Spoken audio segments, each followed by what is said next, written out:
5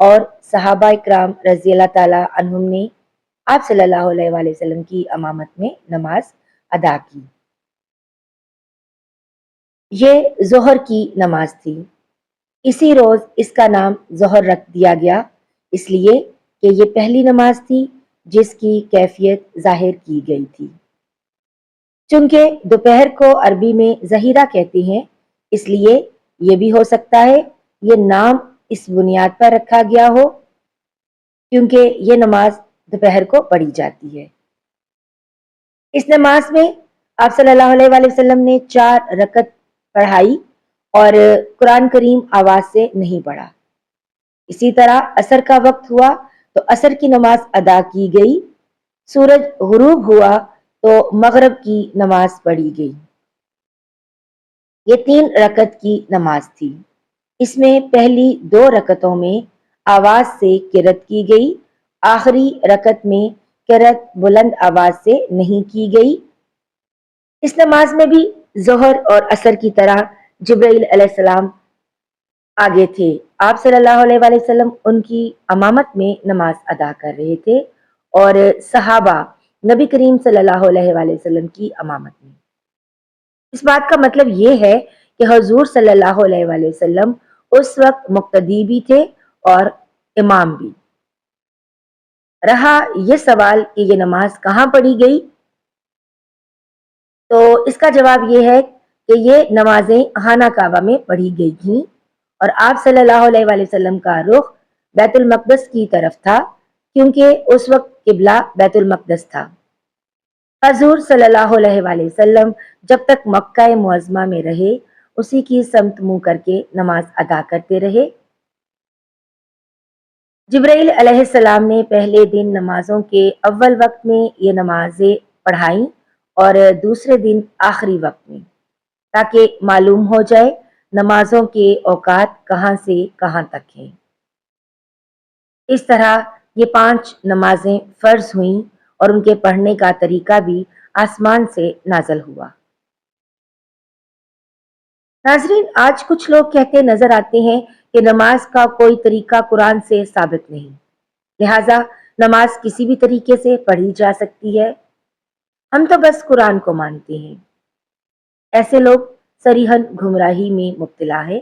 نماز کا طریقہ بھی آسمان ہی سے نازل ہوا اور ہمیں نماز اسی طرح پڑھنا ہوگی جس طرح نبی کریم صلی اللہ علیہ وآلہ وسلم اور آپ صلی اللہ علیہ وآلہ وسلم کے صحابہ رضی اللہ تعالی عنہم پڑھا کرتے تھے۔ یہ بھی ثابت ہو گیا کہ فرض نمازیں 5 ہیں۔ حدیث کے منکر 5 نمازوں کا انکار کرتے ہیں، وہ صرف 3 فرض نمازوں کے قائل ہیں۔ لوگوں کو دھوکہ دینے کے لیے وہ کہتے ہیں کہ قرآن مجید میں صرف 3 نمازوں کا ذکر آیا ہے، حالانکہ اول تو ان کی یہ بات ہے ہی جھوٹ، دوسرے یہ کہ جب احادیث سے 5 نمازیں ثابت ہیں تو کسی مسلمان کے لیے اس سے انکار کرنے کی کوئی گنجائش نہیں رہتی۔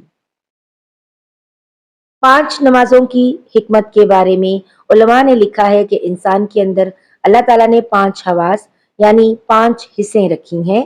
انسان گناہ بھی انہی حصوں کے ذریعے سے کرتا ہے، یعنی آنکھ، کان، ناک، منہ، اعضاء و جوارح یعنی ہاتھ اور پاؤں، لہٰذا نمازیں بھی 5 مقرر کی گئیں تاکہ ان 5 حواسوں کے ذریعے دن اور رات میں جو گناہ انسان سے سرزد ہو جائیں وہ ان 5 نمازوں کے ذریعے دھل جائیں۔